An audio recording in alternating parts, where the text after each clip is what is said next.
혹시 물리학의 아주 단순한 개념 하나가 세상을 보는 방식을 완전히 바꿔놓는 경험 해보신 적 있나요? 오늘 바로 그 여정을 한번 떠나보려고 합니다. 우리가 잘 아는 일이라는 기본 개념에서 출발해서요, 시간과 변화라는 두 개의 퍼즐 조각을 한번 맞춰볼 거거든요.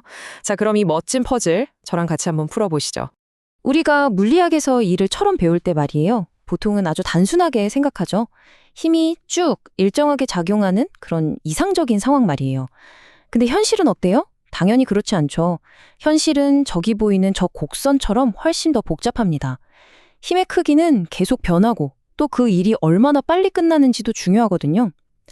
그래서 오늘 우리가 할 일은요, 바로 이 이상과 현실의 차이를, 그 간극을 명쾌하게 한번 연결해 보는 겁니다. 자, 그럼 본격적으로 한번 시작해 볼까요? 우리가 알고 있던 그 단순한 일의 개념, 이걸 한번 넘어서 보자는 거죠. 이 기본 개념이 어떻게 더 넓은 세계로 뻗어나가는지 우리 같이 한번 따라가 보시죠. 모든 것의 시작은 뭐냐면요, 바로 이 공식입니다. W는 F 곱하기 D. 일은 힘 곱하기 거리다. 정말 우리한테 익숙하죠? 간결하고 강력한 도구인데 여기서 딱 두 가지 질문을 던져보면 이야기가 완전히 달라집니다. 정말 재밌어져요. 첫 번째 질문, 그래서 그 일을 얼마나 빨리 했는데? 그리고 두 번째, 근데 힘이 계속 똑같지 않으면 어떡하지? 바로 이 두 가지 질문이요. 이게 바로 오늘 우리가 탐험할 새로운 세계의 문을 여는 열쇠입니다. 좋습니다. 그럼 첫 번째 질문부터 한번 파고 들어볼까요? 방금 던졌던 질문, 일을 얼마나 빨리 했는가? 여기에 답을 해주는 개념이 바로 일률입니다. 자, 일률의 세계로 한번 들어가 보시죠. 일률이 뭐냐? 아주 간단해요.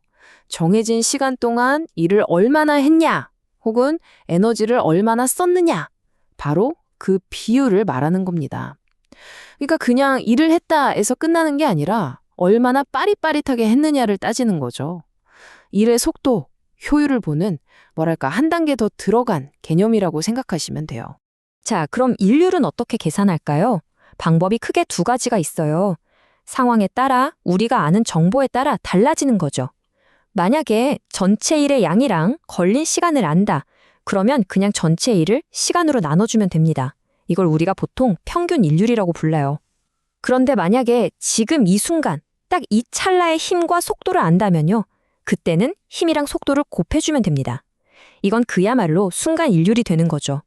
어때요? 공식은 달라 보여도 결국 같은 걸 이야기하고 있는 거 느껴지시죠? 와트라는 말 정말 많이 들어보셨죠? 전구 살 때나 가전제품 볼 때요. 그게 바로 이 일률의 단위입니다. 예를 들어서 100와트짜리 전구가 있다. 이게 그냥 밝다는 뜻이 아니에요. 물리적으로는 엄청난 의미가 숨어 있습니다. 바로 1초에 100줄의 에너지를 쓰고 있다는 뜻이거든요. 전기 에너지를 빛이랑 열로 바꾸는 그 속도가 바로 1초에 100줄이라는 거죠. 정말 실용적인 개념 아닌가요? 자, 그럼 첫 번째 퍼즐 조각은 마쳤습니다. 시간이라는 문제를 해결했죠. 이제 두 번째 퍼즐 조각으로 넘어가 보죠. 지금까지는 일의 속도에 대한 이야기였다면 이제부터는 힘 자체가 변하는 경우, 그러니까 힘이 작용하는 방식에 대한 이야기를 해볼 겁니다. 힘이 막 변덕을 부릴 땐 어떻게 해야 할까요? 만약에 물체가 움직이는 동안 힘이 계속 변한다면? 이게 진짜 중요한 질문이죠. 생각해보세요. 우리가 자동차 엑셀을 밟을 때 힘이 똑같나요? 점점 세지죠. 활시위를 당길 때도 그렇고 고무줄을 당길 때도 마찬가지잖아요. 우리 주변의 거의 모든 힘은 사실 일정하지가 않아요. 그러면 이제 일은 힘 곱하기 거리, 이 간단한 공식은 쓸 수가 없게 되는 거예요. 그럼 도대체 일은 어떻게 계산해야 할까요? 이렇게 힘이 변하는 상황을 설명할 때 가장 대표적으로 등장하는 게 바로 용수철입니다. 가만히 있을 땐 아무 힘도 없죠. 그런데 이걸 쭉 잡아당기면 어때요? 점점 더 세게 저를 끌어당기려고 하잖아요. 다시 말해서 위치에 따라서 힘의 크기가 계속 변하고 있다는 겁니다. 자, 그럼 이렇게 변덕스러운 힘이 한 일은 대체 어떻게 계산할까요? 방법이요, 정말 기가 막히게 간단하고 우아합니다. 힘이랑 거리를 그래프로 그리는 거예요. 그리고 그 그래프 아래쪽에 면적 있죠? 그게 바로 힘이 한 일의 양이 됩니다. 혹시 우리 처음에 봤던 그 주황색 곡선 기억나세요? 네, 바로 그 곡선 아래 면적이 이 변하는 힘이 한 일의 총량이 되는 겁니다. 정말 멋지지 않나요? 자, 이제 우리가 맞춰낸 두 개의 퍼즐 조각이 있습니다. 일률과 변하는 힘. 이제 이걸 합쳐서 전체 그림을 볼 시간입니다. 이 개념들이 사실은 따로 노는 게 아니라 하나의 거대한 시스템 안에서 얼마나 아름답게 연결되어 있는지 그걸 보여드릴게요. 어쩌면 오늘 내용의 하이라이트라고 할 수 있겠네요. 한번 보세요. 모든 건 일이라는 아주 기본적인 개념에서 출발하잖아요. 여기에 시간이라는 개념을 더하면 뭐가 되죠? 일율이 됩니다. 그쵸? 이번에는 거리를 아주 잘게 쪼개서 생각하면 바로 변하는 힘이 한 일을 계산할 수 있게 되는 거고요. 결국 보세요. 일률이나 변하는 힘이나 전혀 새로운 게 아니라는 겁니다. 전부 일이라는 하나의 뿌리에서 자연스럽게 뻗어나온 가지들인 셈이죠. 그래서 제가 정말 드리고 싶은 말씀은 이거예요.